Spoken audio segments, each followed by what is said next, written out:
Good morning mga master. For today's vlog, magpapalit tayo ng filter ng XR natin. Ito, nabili natin sa Shopee.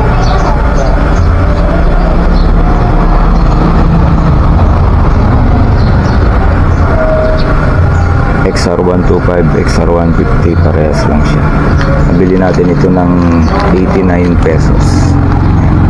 Pati shipping. So ito yung pinang night ride natin nung minsan.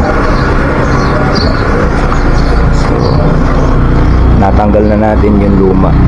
Ito na siya. Sobrang dumi. So kailangan natin palitan. Pares naman siya.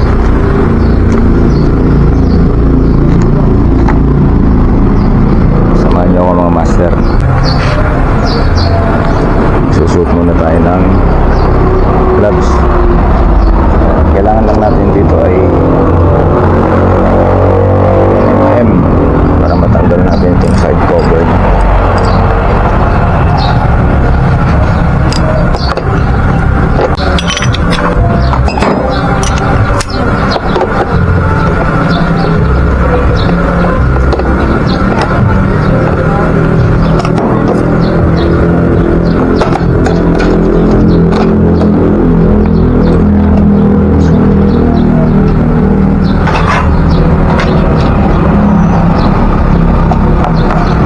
Na rin natin siya nung minsan madumi. Tapos dito naman sa kabila, dito tayo, medyo mas itong gawaan natin dito. Tapos tanggalin natin ang side cover.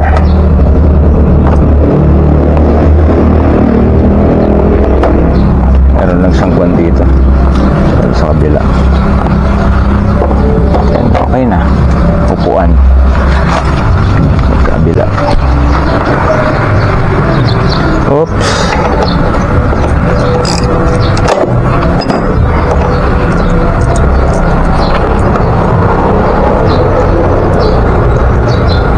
Bali 4 na tornilyo lang ito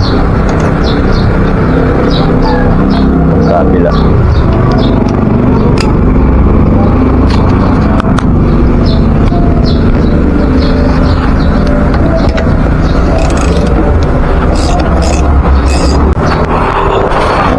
Natin matanggal yung mga tornilyo, ready na siya. Tanggal na lang. So ito yung sinasabi ko. Linisan natin siya ng minsan. Tapos mayroong 4 na kwan dito.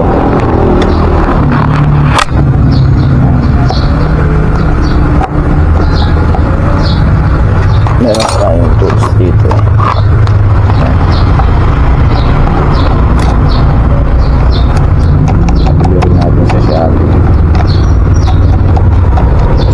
Ayaw.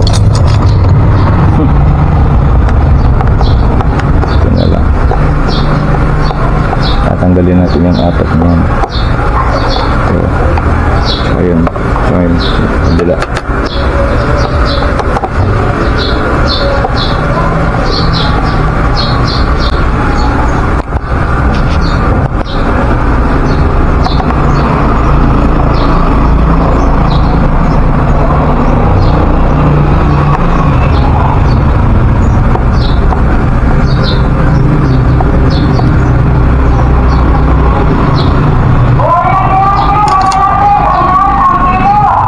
Sige, ano yan? Isda. Ganda ng isda. 100 kilo daw. Isda nga ba yan?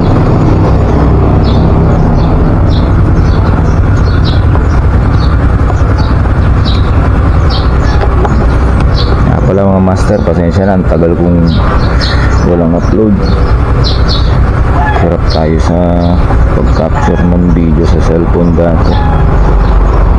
Ito, nakabili tayo ng budget meal na action cam.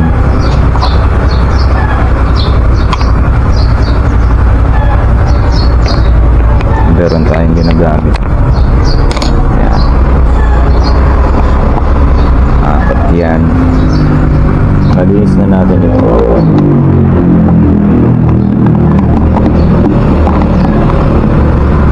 Wait lang. Ayan. Paano na kasi ito? Nakalimutan ko na alisin.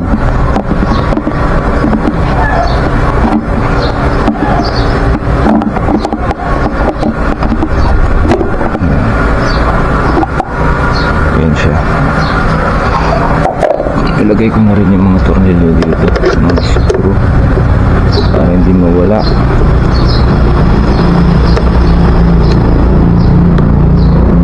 So itong motor pala natin ay XR 150.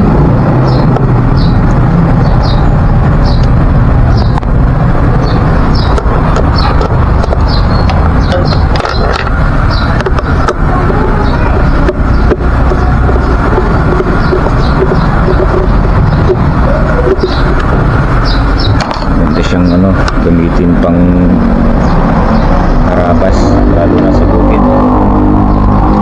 So, okay na. Ayan, nilinis na natin yung part na yan. Magdumi kasi nun dati, sobra. May butas din dito, so lagyan natin ng mga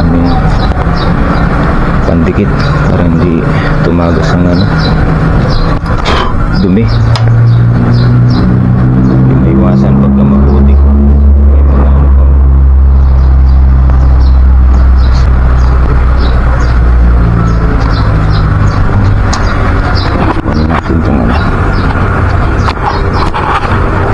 Tapos kukunin natin ito. Nga lang hindi ko kabisado kung paano ko tinanggal noon. So, siguro to, tingnan natin kung saan siya papasok. Okay, so itong part na to yung nakatingala na namang dito kasi mas to mas malalim to kaysa dito, so parang nakaganon siya. Ito, ayan. Try natin kabit. Hindi naman yan tutugma, hindi naman yan papasok pag hindi tama. Ayun, parang hindi lapat.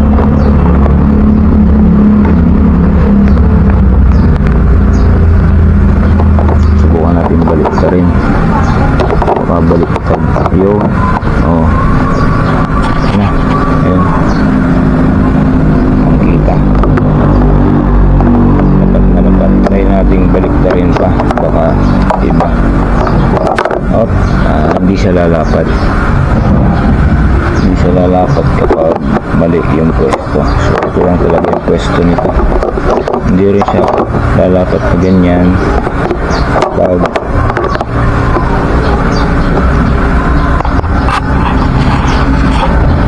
ito lang talaga.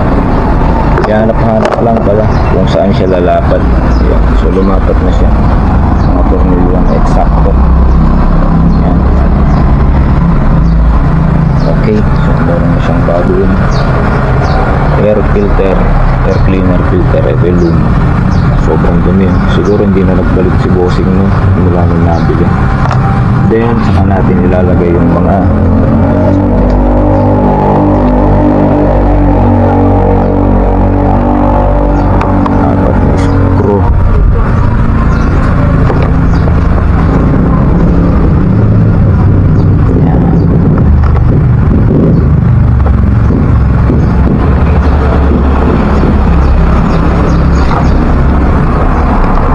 kahit sa mga tornilyo naman or sa mga parts, kapag ka nagpapalit tayo, makikita mo kung eksakto yung nabili mong item. Lalapat at lalapat siya. Pag hindi lumapat, meaning hindi siya para dun na pyesa. Ito pang 125 at pang 150, XR 125 150. Siguro parehas yung kanilang airbox, kaya parehas. parehas sila ng lapad. Ayan.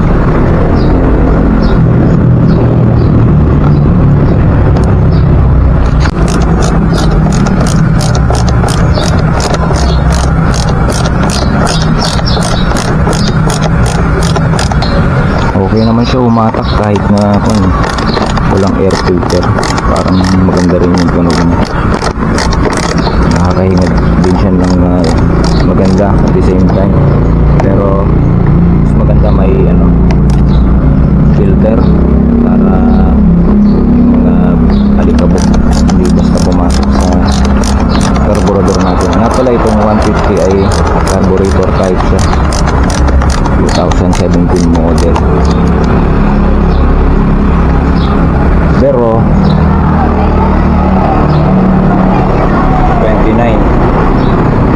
29,865 pa lang ito. So medyo bata pa itong motor, okay pa naman, ganda pang performance na.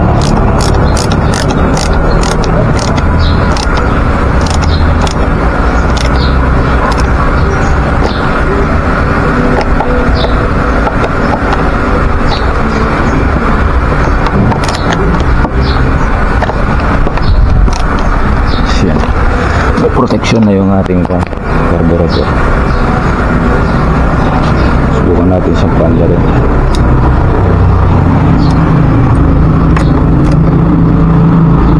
Kaya lang naglulo ko na itong ko, susian. Ayun mo, wala nasobrahan. Try natin.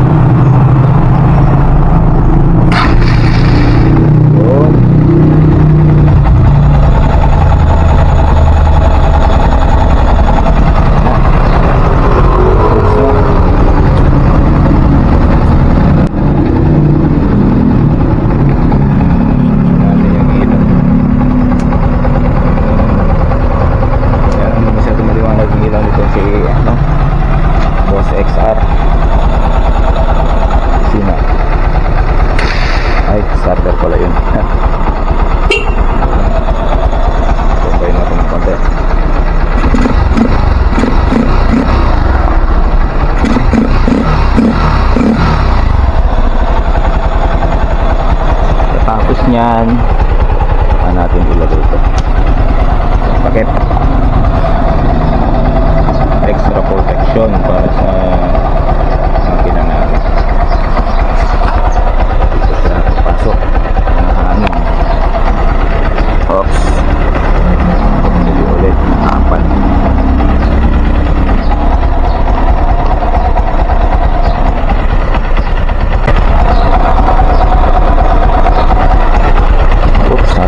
Nawawala yun.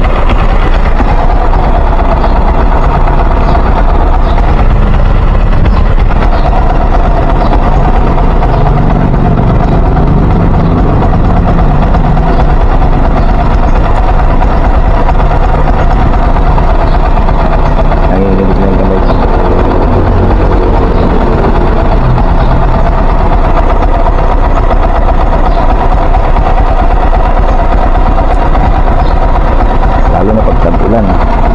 Nakakasimot ng tubig yung carburetor natin kung siya nagsisimulang magloko. So kailangan talaga meron tayong air cleaner para makasala yung hangin na papasok.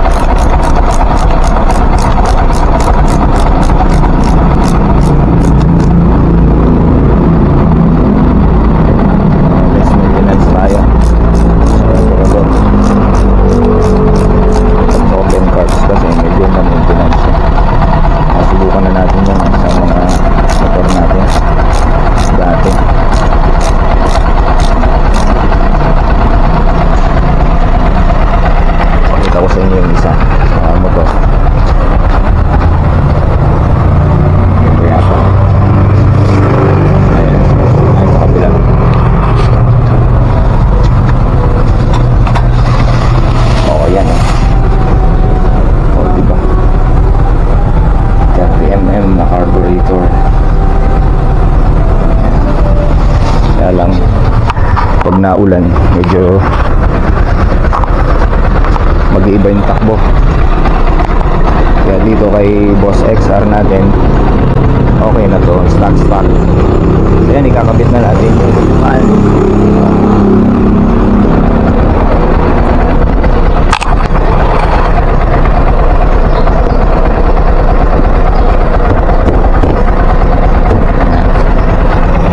Tapos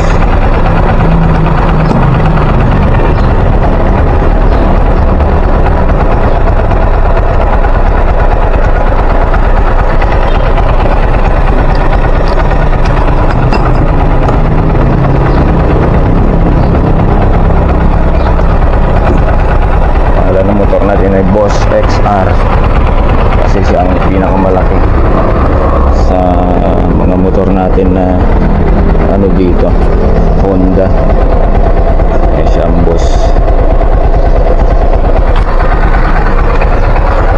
Actually katagal ko ng pangarap ng motor na to eh, dahil meron na tayong bukid, so kailangan natin ng may pangharabas sa bukid.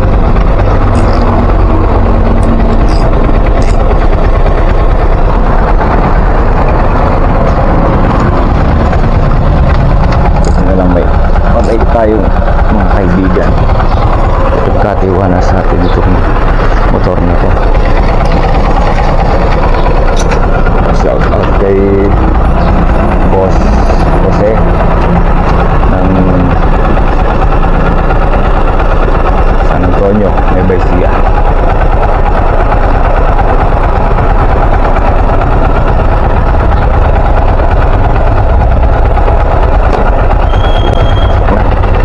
Then itong bolt na to 10mm din.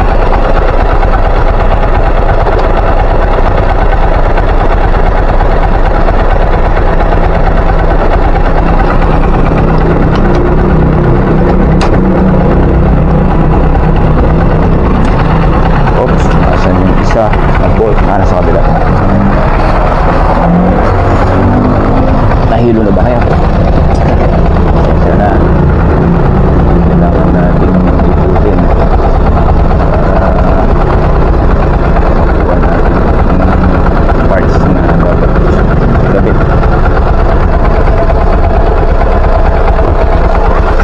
Tapos dito tusok lang dito, kakapit na natin yung halingdol.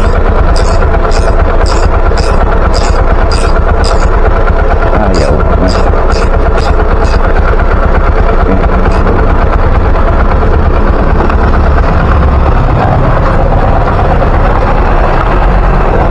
so ito connection up natin kay Tata Junior.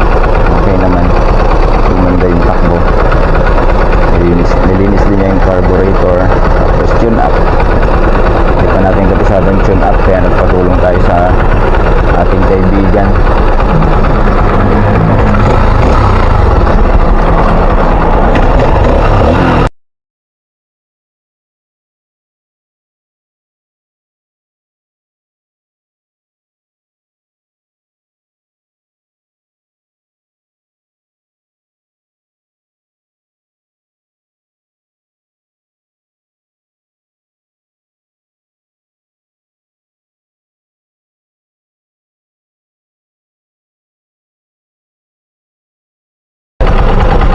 Stapler na malaki, tapos meron pa dito, ano pa dyan, dalawa.